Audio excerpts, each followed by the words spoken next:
Hey guys, what's up? I am here to give you guys my recap on the new episode of Shokugeki no Souma, Shin no Sara, or you can call it Food Wars the Fourth Plate on episode 2. Now, this episode right here, man, that was really intense, and it took me longer than I expected to actually finish the episode because I've been trying to get as much details as I can for this recap. I don't even know why I worked so hard for these Shokugeki no Soma recaps, especially at this late hour. But because certain life situations, I have to have these certain recap videos late anyway. So if anything else, let's just get this started.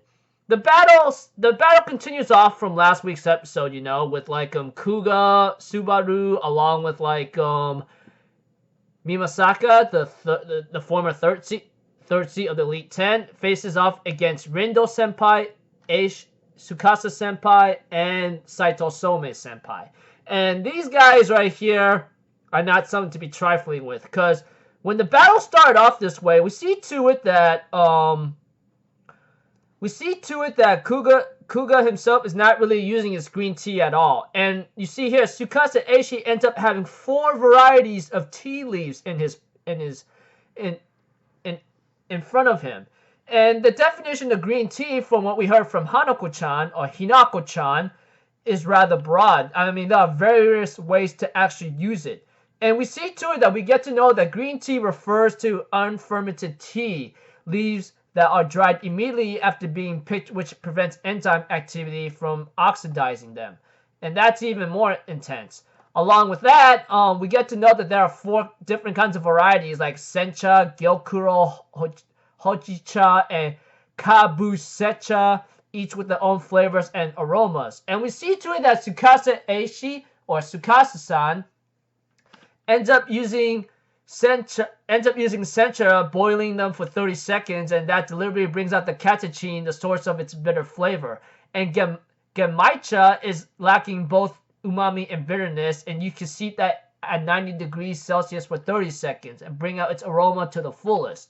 We also get to see him using Fukamushi sencha, steeped so easily that you only need to give it less than a minute at 80 degrees Celsius. And Gyokuro is steeped at 60 degrees Celsius for 2 minutes, and the lower the temperature ensures that the umami components seep slowly into the water. And we see to it that Tsukasa is using a Namu ironware tea kettle to boil the water, as it is used to actually remove the sharp tang of the hot water, giving it a milder, softer flavor. Not to mention, we get to see too that Tsukasa ends up using a grater that's very long, and of course Tsukasa Eishi will later on compliment Kuga for actually working hard, especially in one area. But if you don't make any changes soon, you're only gonna get your butt handed. But we have too that Subaru says, "I won't say so about that," and he ends up passing an ingredient to Kuga Senpai, which apparently Subaru ends up using that time to prepare that ingredient for Kuga, which apparently we get to know about later. And we see Kuga using aluminum foil and a grilling net in the wok right now. And we see to it that one of our characters, which I forgot his name, ends up saying that he's using an impromptu smoker, which Kuga Senpai's goal was to smoke the meat using the tea leaves whatsoever, and he was thoroughly frying the sides of the roast pork shoulder pieces in the wok. Not to mention, one of the judges explains that the fact that he's smoking the pork rather than stewing it after he fried it is actually truly interesting. And we see too that one of the other judges says by smoking the meat, he's able to directly apply the green tea leaves aroma to it. Even someone's like, "Oh, I never knew you could actually do that, I wonder what's with that black liquid though." Which we get to know. Kuga explains while the meat's smoking, he's going to go right into his expert sauce making and reduce some balsamic vinegar until its flavor and aroma were condensed, and then he will later on add black vinegar, sugar, powdered green tea, and later on he will have this smoked soy sauce whatsoever. And that will make the aroma stand out more and gives it more of a complex taste, And adding the smokiness not only to the meat but also to the sauce increases the dish's harmony. So Kuga was actually trying to go beyond that of what he was doing, and we see to it that Mimasaka Subaru, we go to him. He apparently grabbed tuna against Saito Souma, which we all know he's a sushi master in his generation right now. And we see to it that that Saito Souma will later on fillet the tuna like no problem, but somehow Subaru will actually do the same thing, because he perfected his perfect trace to perfect trace flash kind of thing, And we see to it that Subaru explains his ability that he instantaneously perceive and analyze the opponent's actions and intent, etc. And we get to see to it that that Saito, impressed by Miyamasaka Subaru's ability, he decides to let him borrow his own knife to even go head-to-head against him in Bushido combat, which Megashima Senpai, or the former third of the Elite 10, even Rindo Senpai and Tsukasa's like, yeah, you do. They end up saying that Saito Souma ends up having this stupid Bushido thing, and Subaru Miyamasaka was actually following Saito Somei's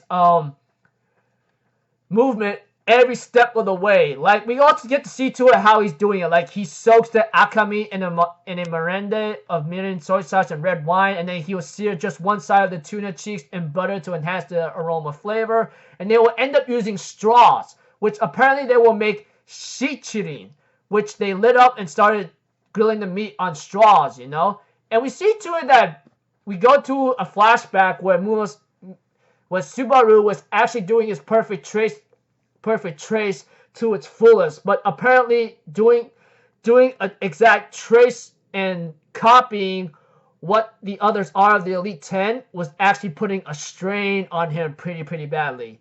But that doesn't stop him from actually making sure he's giving it all he's got.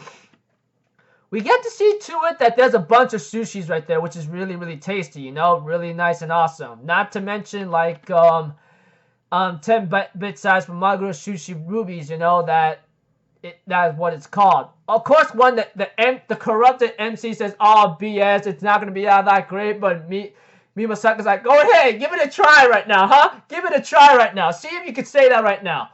And we see to it that she says, "Bring it on!" Okay, enough of me exaggerating. She takes a bite and gets blown away. And we get to see to it that Miyamasaka Subaru explains that he used red vinegar. And red vinegar is made from sake leaves that have been aged for a long period of time. It's a high-end vinegar that takes 5 to 6 years to actually make exactly. And because it has low sugar content and a mellow flavor, the rice becomes fluffier and softer. But Hayama also explains that it makes it hard to strengthen the harmony of the flavors between the rice and the topping, so it requires really extra care. And we see to it that Rindo Senpai's dish comes in, and she calls it Laziji Kaimen. And Megashima's ramen, African ramen, comes in, and we see to it that all judges are going to taste it all at once, And the judges were actually blown away, Especially Alice was trying to ask about Noten, which is something that Ryo explains that the cut of the meat from the top of the tuna's head, and also one of the prices cuts, the suntaro. As Hayama also explains it with Ryo, that because of the sushi was grilled with a straw, all the fishiness is burnt away, leaving only pure savory of the flavor behind. And we see to it that the last dish that Subaru made was actually something so the battle's going to come down to that gunkan. And we see to it that one of the judges ends up eating that gunkan that Subaru made, but we also get to see to it that the fragment of the aroma, the fermented soy sauce that he made for Kuga, is actually supporting with the arrangement of his own, so he calculated both. And the girl judge says the mellow aroma of the smoked soy sauce, it brings out contrast in the texture between the meringue and negitoro even more, and negitoro eggs over rice gunkan sushi, And we see to it that the African ramen ends up having this harissa, which apparently is a seasoning that blends somewhere in Africa. The ingredients were paprika, caraway seeds, lemon juice, garlic, and a lot of cayenne pepper. All that mashed together to actually make the paste to flow with the African ramen based on chicken mumba and stew with stew with chicken, nuts, and tomatoes. You know, it's the perfect detonator to amplify the spiciness of the super spicy harissa. And we see to it that one of the judges explains that the extra thick cuts of char siu pork rubbed with homemade peanut butter before simmering it, the noodles soak up the broth and the spiciness from the harissa. Its deliciousness is making my body cry out from the heat. But apparently, even though when Megashima along with Subaru did the absolute best against freaking like Saito and Rindo, it was actually their win, like a total complete defeat. Megashima and Subaru actually lost 3-0, and Subaru's like, what are you talking about? I followed every step of the way, and how is that even possible? And we see to it that Saito Souma explains to Subaru, the difference in our experience is this. What we made were miniature ruby beads of bite-sized sushi, but you added too many invisible cuts. He explains that if you add in the same amount of cuts as you would for a normal sushi, the tuna will melt too quickly. But apparently, like in order to enhance its flavor to its fullest, you will have to put less cuts than you have to. And therefore, he explains to Miyoseko Subaru that it appears that you weren't able to trace that minor detail, and that was your failure. There's no need to blame yourself. This is just a difference in our experience. And we get to know Kobayashi's Rindo's dish as it is explained. Like, what she used in her ingredients actually surpassed Megashima Senpai's African ramen, or the former 30 Elite 10's ramen. We get to see to it that by using the Lazaji method, she was able to push the mild alligator meat into a fragrant and rich realm of flavor. And we see to it that, you know, the results for Megashima and Subaru, they both lost, like, totally got dominated, like 3-0. really, really badly. Not to mention, next up is Kuga's dish and Tsukasa Eishi's, Tsukasa Senpai's dish, or the first seed of the Elite 10, and the episode ends off there. So, this battle right here with Megashima and the former and Subaru was really intense. I mean, Subaru's perfect chase splash, man. That was freaking hilarious and funny stuff. I can imagine myself freaking watching with a big audience right now, and they'd be laughing their butts off too, man. I'd be one of those people as well.